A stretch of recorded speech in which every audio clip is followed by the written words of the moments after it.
मुंबई के भांडुप में प्रस्तावित bird park परियोजना को नई गति मिल गई है।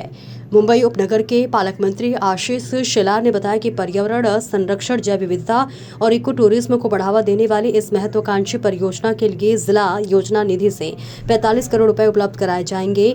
ठाणे क्रीक फ्लेमिंगो अभ्यारण्य क्षेत्र के पास बनने वाला यह बर्ड पार्क लगभग 20 हेक्टेयर क्षेत्र में विकसित होगा। परियोजना में mangrove nature trade, bird watching centre, watch tower, butterfly garden, jetty और नेचर इंटरप्रिटेशन सेंटर जैसी सुविधाएं विकसित की जाएंगी। खास बात यह है कि ये भारत का पहला एआई आधारित बर्ड डिटेक्शन और मॉनिटरिंग सिस्टम वाला इको टूरिज्म प्रोजेक्ट होगा। मंत्री आशीष शेलार ने कहा कि यह परियोजना पर्यावरण संरक्षण के साथ साथ पर्यटन और स्थानीय विकास को भी नई दिशा देगी। येऊ देत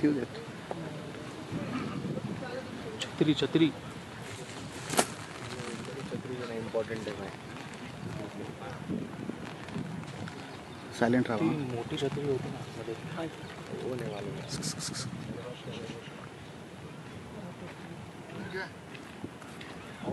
हो. नमस्कार.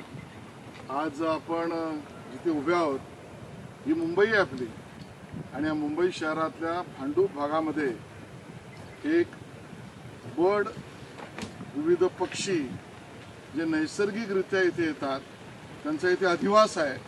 त्या नैसर्गिक अधिवासात राहणाऱ्या आपल्या पक्ष्यांना देश विदेशातून खूप मैलावरून, अंतरावरून, किलोमीटरवरून ते प्रवास करून येतात आणि आपल्या मुंबईतल्या भांडूपच्या भागामध्ये स्थिरावतात, आनंदात राहतात. या भागामध्ये एका अर्थाने पक्षी संवर्धक आणि पक्ष्यांवर अभ्यास करणारे आणि पर्यटक सुद्धा येतात. या सगळ्या ठिकाणी एक नवीन सेंटर उभं राहिलं पाहिजे आणि म्हणून मुंबई उपनगर जिल्हा नियोजन समितीच्या माध्यमातून पालकमंत्री म्हणून मी आपले स्थानिक आमदार नेते प्रवीण कोटेचा यांच्या विनंतीला मान देऊन या ठिकाणी 45 कोटी रुपयाचा निधी मंजूर केलाय. या ठिकाणी विविंग गॅलरी, पक्ष्यांना बघण्याचं डेक, बरोबरीने पक्षी ज्या वेळेला असतील त्यावेळेला प्रत्यक्षात पहा आणि प्रत्यक्षात नसतील त्यावेळेला त्यांना हाय रिझोल्युशन कॅमेरामध्ये चित्रीकरण करून केलेल्या स्क्रीनवर पहा, त्याचे काही मॉडेल्स पहा. बरोबरीने पक्ष्यांबरोबर फ्लेमिंगो सहित 250 वेगवेगळ्या प्रजाती जातीचे पक्षी, विविध पद्धतीचं गवत आणि त्याबरोबर बटरफ्लायज या सगळ्याने पर्यावरणपूरक असा हा विभाग विकसित करणं याच्या कामाला आपण सुरुवात करतो आहोत. आणि म्हणून आपल्या भूमातेला, पर्यावरणाला संरक्षण, जतन आणि सहभागिता करण्याच्या या कामामध्ये माननीय मुख्यमंत्री देवेंद्रजींच्या निर्देशानुसार या उपनगरीय आपल्या असलेल्या विशेष निधीतून या कामाच्या सुरुवातीची पाहणी आज आपण केली.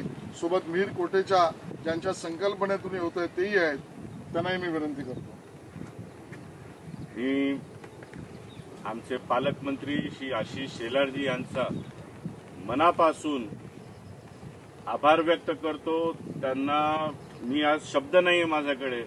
एकीतर्फे आपण मुलुंड पश्चिम मध्ये बर्ड पार्क बनवतोय आणि इकडे एवढा मोठा नैसर्गिक खजाना आपल्याच विभागामध्ये आहे. आणि ज्यावेळी ही संकल्पना मी आशिषभाईंना मांडली की कशा प्रकारे आपल्याला मायग्रेटरी बर्ड्स 250 पेक्षा जास्त स्पीशीज इकडे येतात आणि हजारो पर्यटक, स्टडी करणारे विद्यार्थी सर्व येतात इकडे. आशिषभाईंना ही संकल्पना खूप आवडली आणि तात्काळ त्यांनी निर्देश दिले की याची पूर्ण एक स्टडी झाली पाहिजे. आणि आज सांगताना आनंद होतो की स्वयं पालकमंत्री ॲडव्होकेट आशिष शेलारजी इकडे आले आणि आज जे काही निर्देश द्यायचे होते ते दिले आणि लवकरात लवकर इकडे कामाची सुरुवात होणार. पर्यटन बरोबर नैसर्गिक संवर्धनचा काम आणि एक eco nature park, bird park इकडे होणार आहे. आणि मुंबईसाठी हे अशा नैसर्गिक खजाना पण आपल्याकडे आहे, हे आज मुंबई बघणार आहे. आशिषजी, आपला खूप खूप धन्यवाद. मित्रांनो, मला अजून एक गोष्ट सांगायची आहे. जगामध्ये ज्या दुर्मिळ वेटलँड साईट आहेत, ज्याला रामसर वेटलँड साईट म्हणतात, ज्याच्यावर जगाचं लक्ष आहे, जगातल्या विशेषज्ञांचं लक्ष आहे आणि जगातल्या प्राणी आणि पक्षी मित्रांचं लक्ष आहे, अशा जगभरातल्या दुर्मिळ असलेल्या रामसर वेटलँड साईट्समधली आपल्या मुंबईतली भांडूपमधली ही एक रामसर वेटलँड साईट आहे. हिचं संवर्धन म्हणजेच पर्यावरणाचं संवर्धन, याला मदत म्हणजेच पर्यावरणाचं रक्षक आणि भूमातेची सेवा. आपण सगळे सहभागी व्हा.